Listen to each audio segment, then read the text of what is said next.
Tenez, lisez. Certaines parties sont complètement effacées, d'autres sont encore visibles. Vous comprendrez qui était Vassili et pourquoi il dort sous mon jardin. Attraction. Saison 2, épisode 3. Le journal de Vassili, un liquidateur de la centrale. 26 avril 1986.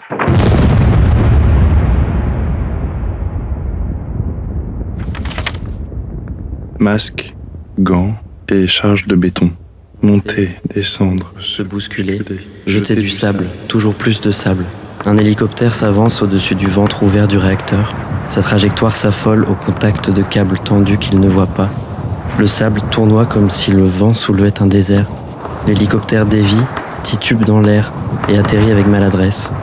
Tout est si désordonné. Des bus arrivent, des hommes en sortent. On se ressemble tous. Nous agissons dans l'urgence derrière nos masques. De nouveau les escaliers, jusqu'au noyau du réacteur. La brûlure est telle que la machine nous l'a fait partager. Ma salive, c'est du métal. Je ne sais pas encore que je ne marcherai plus dans quelques années. Il vaut mieux que je l'ignore. Il vaut mieux, je serai plus efficace.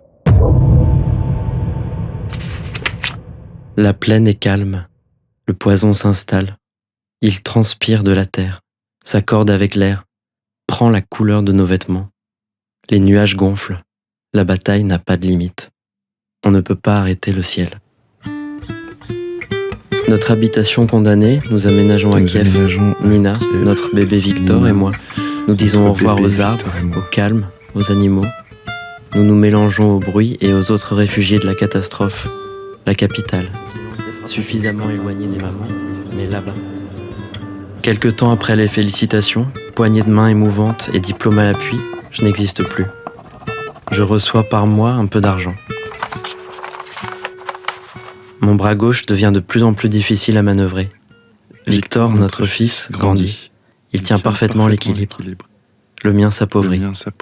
Un premier mot fige le couloir de notre appartement. Ce n'est ni papa ni maman, mais là-bas.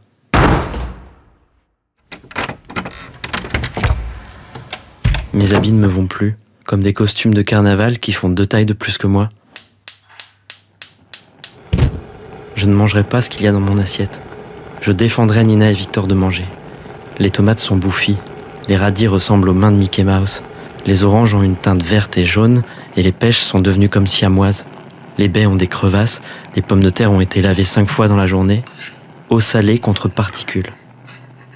Je me régale. Est-ce que j'en veux au réacteur? Est-ce que je peux y faire quelque chose? Niet. Que peut-on contre ici?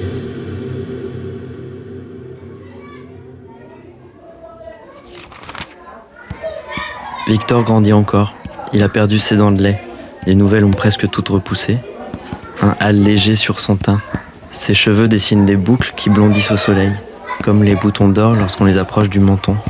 Rien ne peut l'épuiser sinon l'obligation de dormir. Il s'accommode d'un père limité, s'habitue à me voir dans un fauteuil. Je lui envie sa vigueur. C'est pas normal.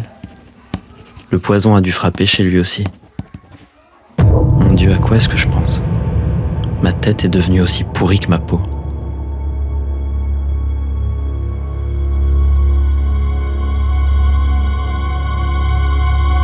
Des hommes posés à l'index sur un plan de turbine, de vapeur, de pompe, de condensateur, sur cette eau qui n'avait pas assez refroidi le réacteur, ces vibrations, l'explosion, le nuage qui s'en était dégagé, le déménagement, ma paralysie.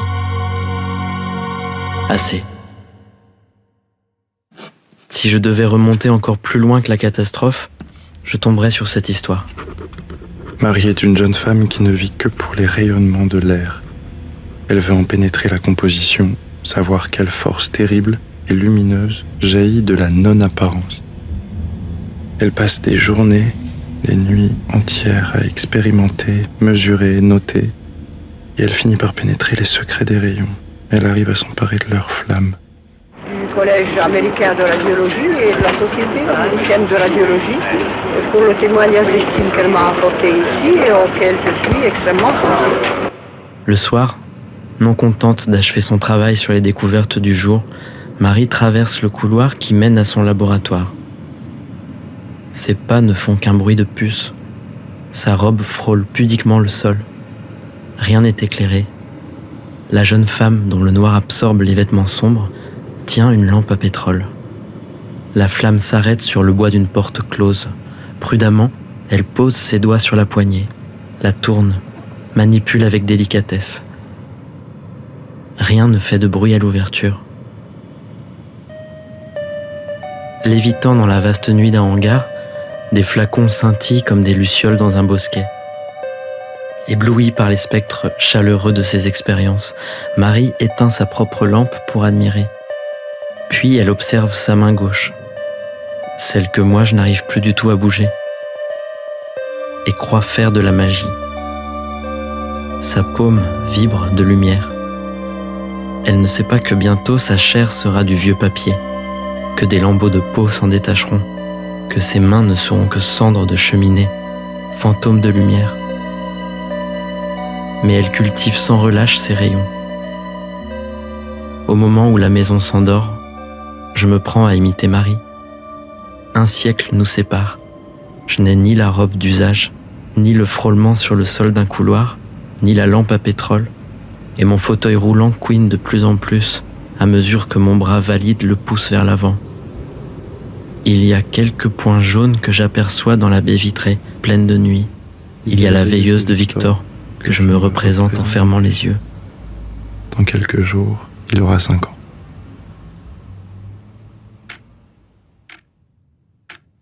Je me demande si Olga n'aurait pas aidé Vassili à écrire. Son invalidité l'empêchait sûrement d'écrire. Qui plus est de formuler des idées. Ou bien, aurait-elle rêvé un homme à sa fenêtre, du doux nom de Vassili, qui, comme tant d'autres dans les pages officielles du régime, serait mort en héros ? Un prince invisible qu'elle aurait vêtu d'une histoire.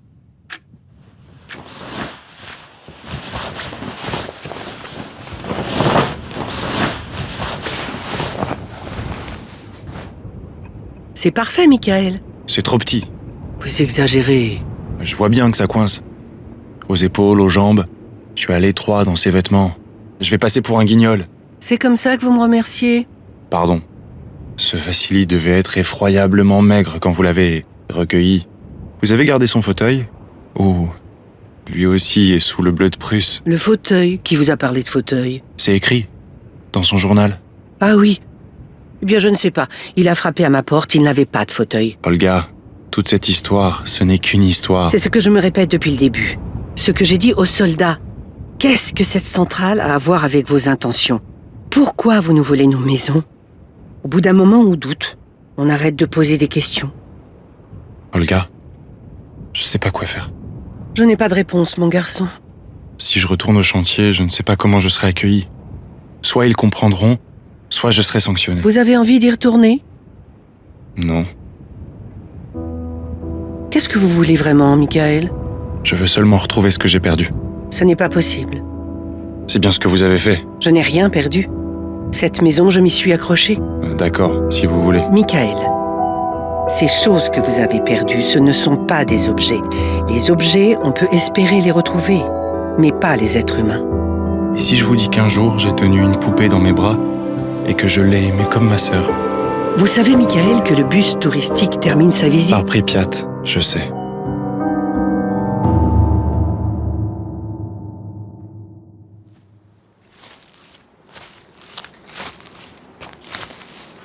Le guide, j'en fais mon affaire. Je m'arrangerai avec lui pour que tu visites toi aussi.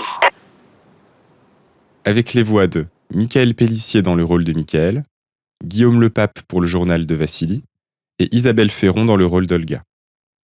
Voix additionnelle de Marie Curie dans les archives du Collège américain de radiologie filmées par Pathé News. Contribution au montage son, Thomas Hello. Musique additionnelle, Quentin Degris. Mixage et composition, Alexandre Wachstein. Quel goût a le paysage laissé? Quel hiver se niche dans une fenêtre? Comment la nature survit sans nous? Une peur tenace s'installe. Et si Nina me quittait? Si elle prenait Victor avec elle? Si je me levais un matin sans rien d'autre que les murs, les meubles, mon fauteuil, la fenêtre? Je cognerais mes roues contre l'absence. Je veux mourir, mais qu'on m'y accompagne, là-bas.